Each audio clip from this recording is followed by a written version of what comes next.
Olá a todos, eu sou o Celso Rei e esse é o curso As 7 Leis Herméticas. Sejam muito bem-vindos e essa é a nossa segunda aula, onde iniciaremos de fato o estudo sobre as 7 Leis Herméticas. Um dos motivos pelo qual eu fui buscar conhecimento, fui estudar a antiga sabedoria do Egito e outras obras, foi na busca de tentar entender e responder 3 perguntas básicas: quem eu sou, da onde eu vim e para onde eu vou. E é nessa busca que eu encontrei essa obra, o Kybalion. Eu já falei na primeira aula sobre da onde veio, quem escreveu e tudo mais. E talvez com essa primeira aula, estudando o primeiro princípio hermético, nós, quem sabe, ao final, poderemos responder a pergunta, uma delas pelo menos: de onde viemos? Bom, o primeiro princípio hermético encerra uma verdade que diz: o princípio do mentalismo. O todo é mente. O universo é mental. Como nós dissemos na aula de introdução, a sabedoria hermética se refere a Deus, ou ao Criador, ou a essa consciência, refere-se a isso como o todo. Tudo está contido nele. E traz alguns princípios de quais são os atributos desse todo, que nós já falamos na aula anterior. E agora, o primeiro princípio, o princípio do mentalismo, vem dizer: o todo é mente, o universo é mental. O que isso significa? Significa que toda a criação veio da mente do todo.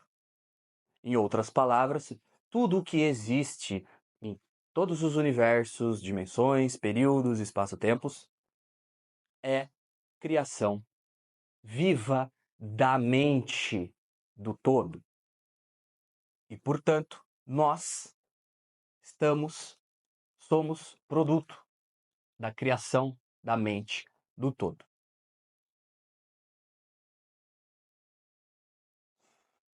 Eu também gosto de estudar filosofia e gosto muito de estudar sobre Platão.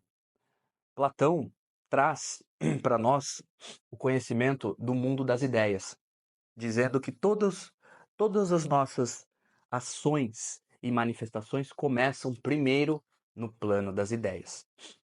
Interessante observar que Platão bebeu da fonte do Kybalion.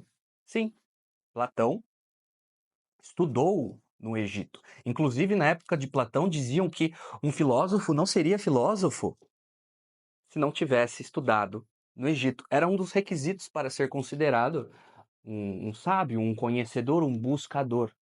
E eles tinham acesso a essa sabedoria antiga. Então vocês percebam o quão valioso é entender o Kybalion e aplicar no nosso dia a dia, no nosso cotidiano. E eu já irei trazer alguns exemplos de como a gente pode aplicar isso na prática. Mas o fato é, tudo o que é manifestado começou com uma intenção mental. Toda a ação, toda a intenção começa na mente. Primeiro, a primeira criação foi da mente do todo, o Criador. E as outras criações são da mente das criaturas. Nossa! Mas, enquanto as nossas criações, os nossos planejamentos, os nossos projetos, as nossas ações começam na nossa mente finita, a mente do todo é infinita. E, portanto, o todo não se esgota por tudo que ele criou. A sua criação não o esgota. Nós falamos sobre isso na aula de introdução. Então veja, tem um curso aqui nessa plataforma também que eu estou ministrando, que se chama Jornada Quântica, onde nós analisamos obras do Dr. Amit Goswami. Dr. Amit Goswami é um físico e um pensador contemporâneo, e ele vem nos trazer um exemplo da aplicação do princípio do mentalismo. que o universo é mental. Veja, imagine um computador antigo. Imagine que de repente esse computador caia, role as escadas e chegue ao chão. Seria possível que quando esse computador estivesse rolando, as partes que o constituem se rearranjassem de modo que aquele computador se transformasse num computador de última geração? Será que haveria alguma forma, no acaso, daquele computador antigo se tornar um computador de última geração? Por um mero fatalismo? Por ter rolado as escadas? Ou, melhor, imagine jogar um monte de pedaços de madeira para cima e esperar que esses pedaços juntem-se automaticamente e formem uma cadeira.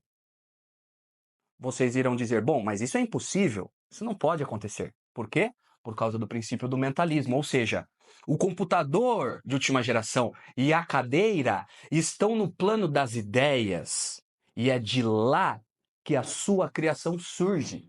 Não é do acaso, gente. Olha que coisa bonita. Um exemplo aparentemente simples, mas que se nós aplicarmos o princípio do mentalismo, nós conseguimos aprofundar essa situação. E por que eu estou falando isso? Se nós repararmos bem, gente, na sociedade atual, as pessoas acreditam nisso. Sim. Como? Deixa eu explicar para vocês. Então eu tô falando aqui para vocês do exemplo da cadeira. Não tem como a gente jogar um monte de pedaço de madeira para cima e esperar que o acaso constitua uma cadeira. Não é verdade? Mas se nós conversássemos com as pessoas por aí, elas vão dizer, muitas das vezes, que o universo veio do acaso, não é verdade? Que ele simplesmente surgiu, que o ser humano não passa de uma conglomeração de genes que se juntaram ao acaso. A isso nós damos o nome de determinismo materialista, ou seja, encontrar as causas das coisas apenas no que nós podemos ver. Mas pelo princípio do mentalismo, não. Pelo princípio do mentalismo, tudo começa no plano das ideias. O computador de última geração já estava no plano das ideias. A cadeira já estava no plano das ideias. Então, tudo que as criaturas ou o Criador faz é dar vida, manifestar essa ideia. O princípio do mentalismo ele é muito importante porque, em geral, nós não damos tanta atenção aos nossos pensamentos. E pior, eu não me canso de ouvir por aí que nós não controlamos nosso pensamento, que nós não somos responsáveis pelo que nós pensamos, que os pensamentos surgem ao acaso, mas não é bem assim que acontece. Existe um outro curso na plataforma, que vocês vão encontrar no YouTube também, de um projeto que eu faço, de um estudo que eu faço, que se chama A Saga dos Líderes Espirituais. E lá eu estudo a obra de um dos grandes líderes espirituais da era moderna, Mahatma Gandhi. Mahatma Gandhi ele diz uma coisa muito interessante. Ele diz o seguinte: ao contrário do que se pensa, que nós não conseguimos controlar nossos pensamentos, que eles pululam na nossa mente de uma maneira automática, ele diz o seguinte: a experiência ensina que o silêncio da boca, mas também da mente, faz parte da disciplina espiritual daquele que busca a verdade. O pensar involuntário é uma moléstia da mente e, portanto, refrear os pensamentos significa controlá-la. Que ninguém considere esta tarefa impossível simplesmente por ser difícil. Em verdade, se trata da arte mais elevada, visto que a mente é mais difícil de ser subjugada que o vento. Contudo, enquanto o pensamento não for totalmente dominado pela vontade, não teremos evolução plena. E isso vai diretamente de encontro com o que nós estamos estudando aqui. Lembrando que Mahatma Gandhi é um grande líder espiritual, uma grande alma. Temos muito a aprender com ele. E embora ele não tenha acessado diretamente esse conhecimento, ele estava o aplicando.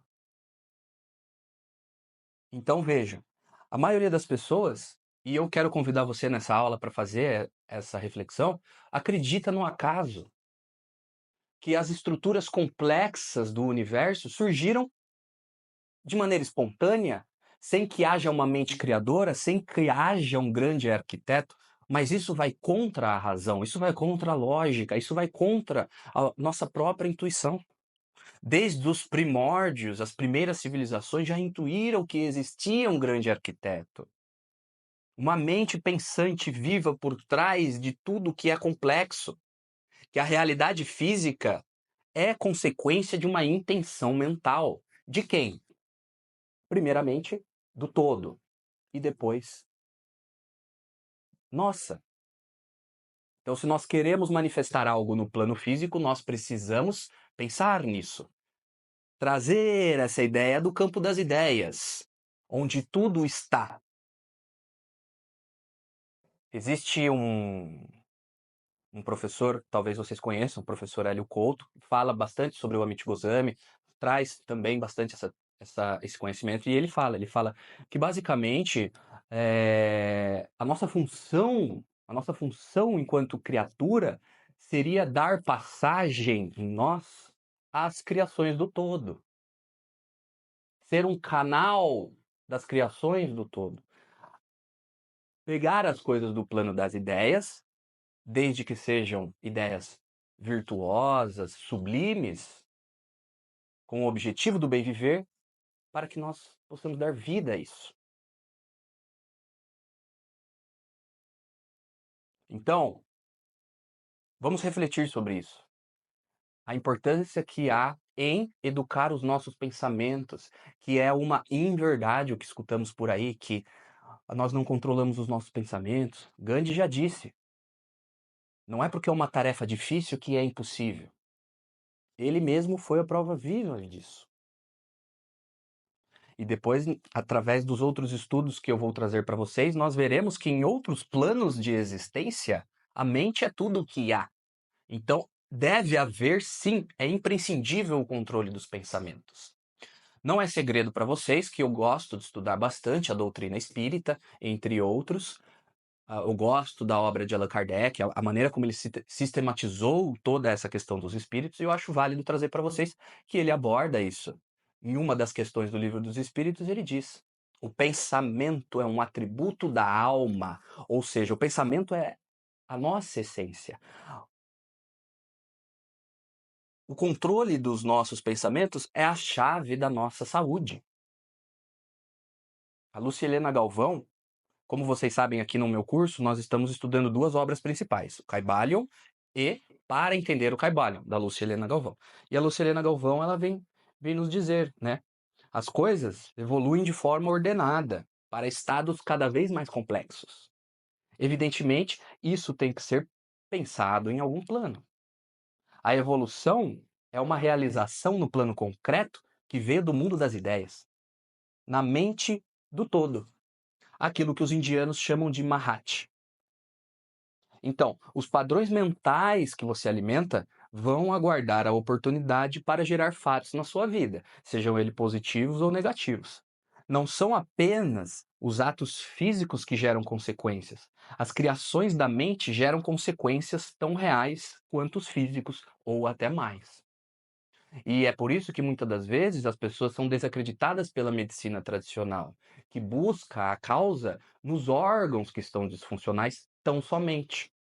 Veja, eu não estou no papel aqui de fazer uma crítica à medicina tradicional. Tanto que eu nem atuo nessa área, não tenho esse conhecimento de uma faculdade de medicina. Meu conhecimento é na área do direito, na área da pedagogia, na área da filosofia, mas eu acho válido nós pensarmos sobre isso. Quantos de nós não somos desacreditados na medicina tradicional, porque às vezes eles procuram a causa só no órgão? E veja, por um lado tem funcionado bastante na pesquisa, no avanço das descobertas de curas e tudo mais, mas devemos nos questionar, antes de tudo, como é que está os nossos pensamentos? Porque a fofoca é um vício, os maus pensamentos são um vício. olhar a nossa realidade de maneira negativa se torna um vício, um hábito. Mas isso não necessariamente precisa ser a verdade. No Caibalion, depois que ele diz o todo é mente, o universo é mental, ele traz uma máxima que diz: aquele que compreende a verdade da natureza mental do universo está bem avançado no caminho do autodomínio. Página 21 do Caibalion. O que isso quer dizer? O autodomínio. O domínio sobre os seus pensamentos, porque ali será o primeiro plano de execução de qualquer coisa que você vai querer fazer. Então vejam a importância que isso tem. Agora, vamos passar alguns exemplos práticos para que a gente possa aplicar na nossa vida diária. Como eu falei para vocês, o objetivo do curso é trazer a sabedoria hermética para o nosso dia, para os nossos cotidianos. Um exemplo bem legal é que nós comecemos a criar a prática de ter intenções mentais claras. O que queremos, como queremos. Então, quando você acordar de manhã, ao invés de você pegar o seu celular para ser bombardeado com um monte de informações aleatórias, que vai fazer com que você fique se comparando, que vai fazer com que o seu pensamento se torne totalmente difuso e embaçado, foque um momento nos seus pensamentos. Mantenha-se em silêncio por alguns minutos. No início, por alguns minutos, depois você vai tentando fazer isso por mais tempo.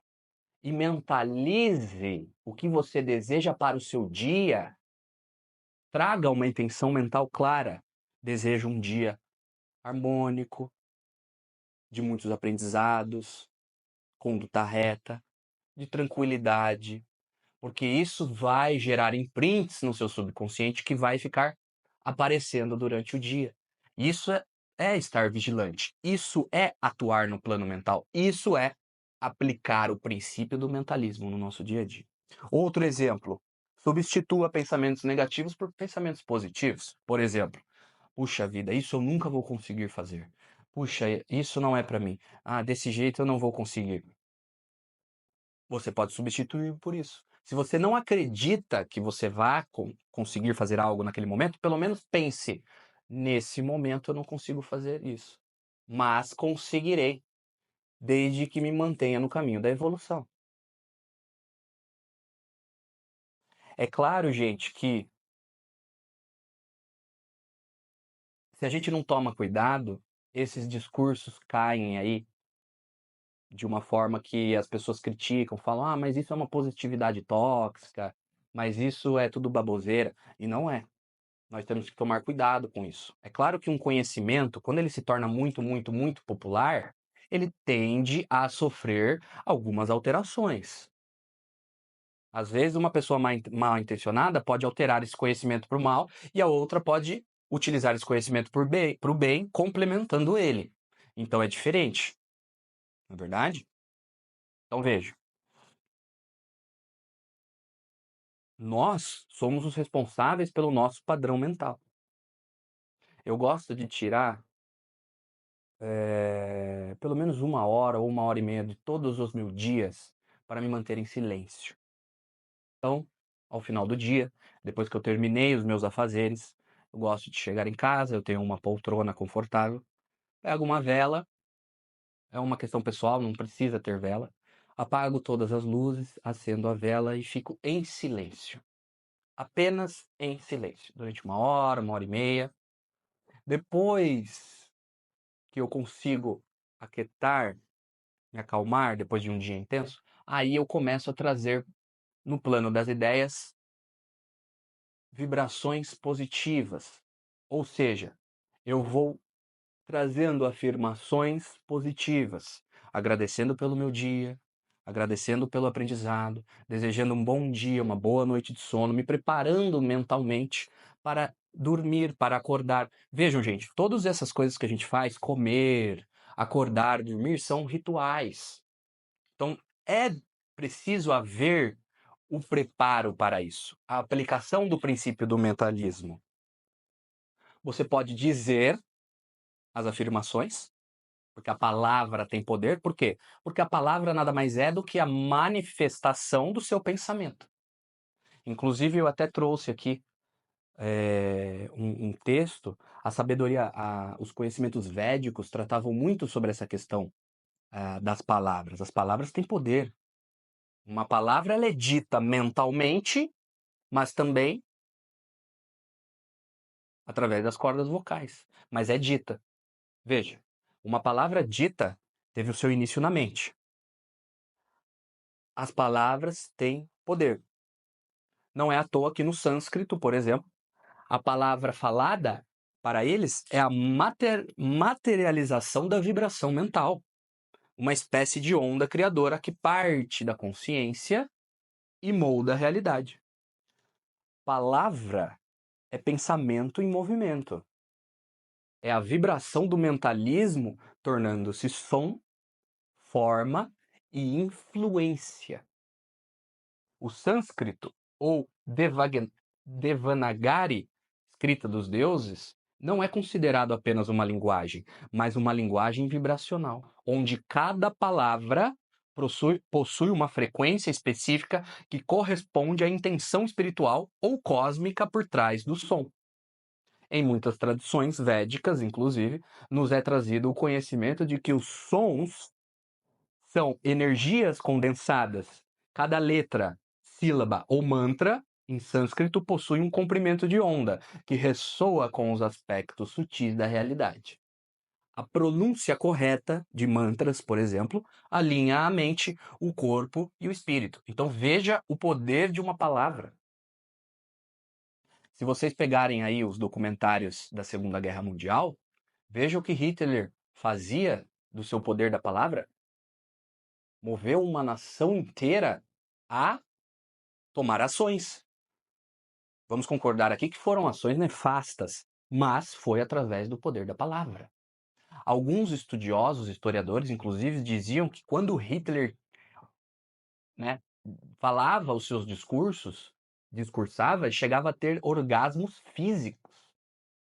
Então veja, ele estava aplicando o quê? O princípio do mentalismo. Se ele tinha esse conhecimento ou não, não sabemos. Mas é muito real. Veja, a Bíblia, por exemplo, o livro mais vendido do mundo, traz a máxima de que no princípio era o Verbo. O Verbo estava com Deus. E o Verbo era Deus. Isso a gente encontra no Evangelho de João. O que é esse Verbo? É o pensamento materializado. Qual o pensamento? De quem? Do todo. E o que é essa materialização do pensamento? A criação de tudo que existe. A criação de tudo que existe. Então, o que eu quero que vocês aprendam nessa aula? Fazemos parte do todo. Somos produtos da criação de uma mente vivente. Mas você que está me acompanhando até aqui, não pode se esquecer de algo que eu trouxe na primeira aula. O todo é incognoscível. O que isso significa? Significa que significa que o estudante dessa sabedoria precisa entender que não temos capacidade de entender o todo por completo. E a sua criação, ou seja, todo o universo manifestado, tudo que nós podemos analisar, observar da criação do todo, não o esgota.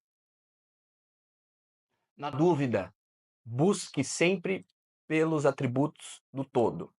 Analisando os atributos do todo, nós poderemos analisar as situações de uma maneira mais profunda, trazendo nos nossos olhos, na nossa observação, a sabedoria hermética.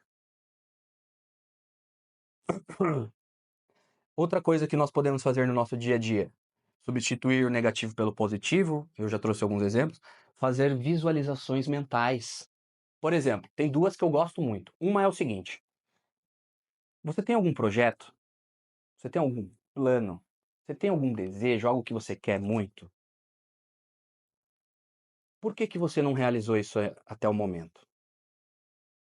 Você pode me falar um monte de coisas. Olha, Celso, eu não tenho os recursos, eu não sou capaz, eu tenho medo, eu não sei muito bem como fazer. Tudo bem, você não realizou isso, e aí a sua mente vai fazer o quê? Vai trazer várias afirmações negativas. Ah, justificativas.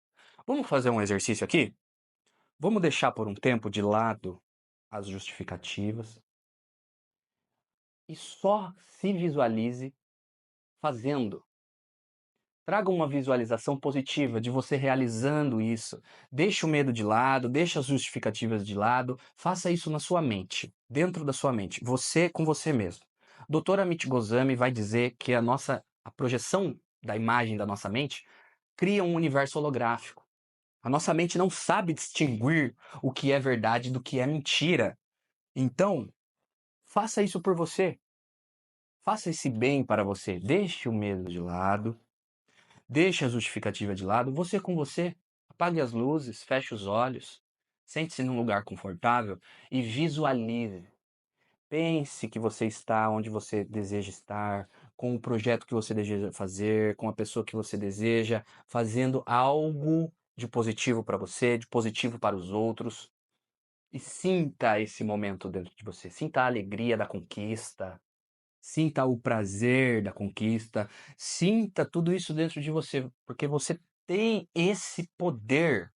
Isso é um poder que a você é concedido como herança do todo, porque uma parte dele está em você. É claro, nada está fora do todo, porque o todo é tudo. Se ele não fosse tudo, ele seria parte. Logo, ele não seria Deus. Então, o todo está em absolutamente tudo. E isso é o primeiro princípio, um dos pilares para a gente entender as 7 leis herméticas. Então veja, gente, eu acho que agora ficou mais claro a frase que diz: aquele que compreende este princípio estará no caminho seguro para o autodomínio.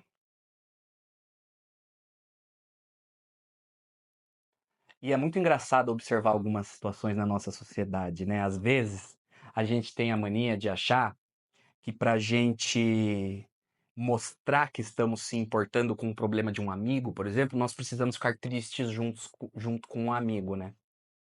E aí, se a gente se mantém um pouco distante do problema, podem dizer que nós somos insensíveis, que nós não estamos nos importando. Mas isso, gente, é um hábito que não condiz, pelo menos, com os princípios que serão trazidos. Nós estudaremos melhor essa situação quando eu falar do princípio da vibração, mas o fato é, o autodomínio também contempla nós mantermos a nossa vibração tanto quando algo ruim está acontecendo, como algo bom. Então, tanto na tristeza quanto na euforia, nós precisamos manter a nossa vibração intacta. Então, se alguém vem para mim muito negativo, trazendo um problema, a ideia é que eu não entre na mesma vibração que essa pessoa, mas me mantenha o quê? Na minha vibração. Falaremos sobre isso quando falarmos do princípio da vibração, mas é óbvio que todos eles se conectam, que todos eles se interpenetram.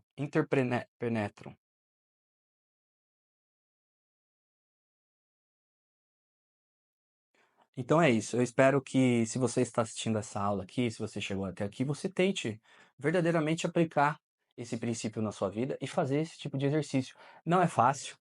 Você vai perceber, depois de ter adquirido esse conhecimento, quantos pensamentos negativos chegam a você. Às vezes no trânsito, às vezes no trabalho, às vezes com as pessoas da sua convivência.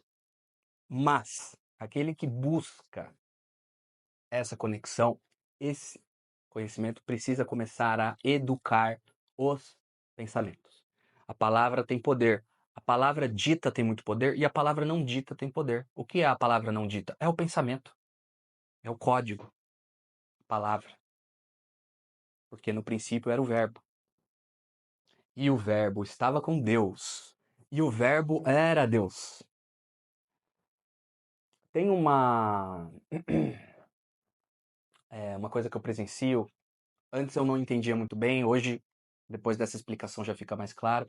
Vamos supor que você frequenta algum lugar aí, você tem alguma religião, você gosta, de repente, frequenta um centro espírita ou frequenta o terreiro de Umbanda, ou até mesmo uma igreja evangélica, o que que a gente vê lá? Os espíritos utilizando o poder da palavra. Viva Deus, salve Jesus, louvado seja o nome do nosso mestre. O que que é isso? Eles estão trazendo mantras para limpar a vibração do lugar e também a mente de quem está dizendo, entendeu? Esse é o poder das afirmações positivas. Então é isso, gente. Essa é a primeira lei, o princípio do mentalismo. É claro que a gente pode aprofundar muito mais. A ideia não é encerrar o assunto, mas é trazer o início, a base, para que você mesmo vá aprofundando esses conceitos na sua vida e vá adquirindo cada vez mais insights dentro dele. A Helena Blavatsky dizia que quando a gente adquire um conhecimento novo, esse conhecimento tem 7 chaves de percepção. Ou seja, a gente estuda ele uma vez, nós temos uma certa percepção. Depois outra vez, outra percepção e outra e outra e outra e outra. Ele nunca se esgota por si, entendem? Eu vou falar mais sobre isso na aula bônus. Se você adquiriu esse pacote, você vai ter acesso à aula bônus que fala sobre as 7 chaves do conhecimento de Helena Blavatsky. Então, é isso. Se você chegou até aqui, eu sou o Celso Rei e esse é o mini curso As 7 Leis Herméticas para entender o Cabala e aplicá-lo na nossa vida para o bem viver. Fiquem todos com o todo.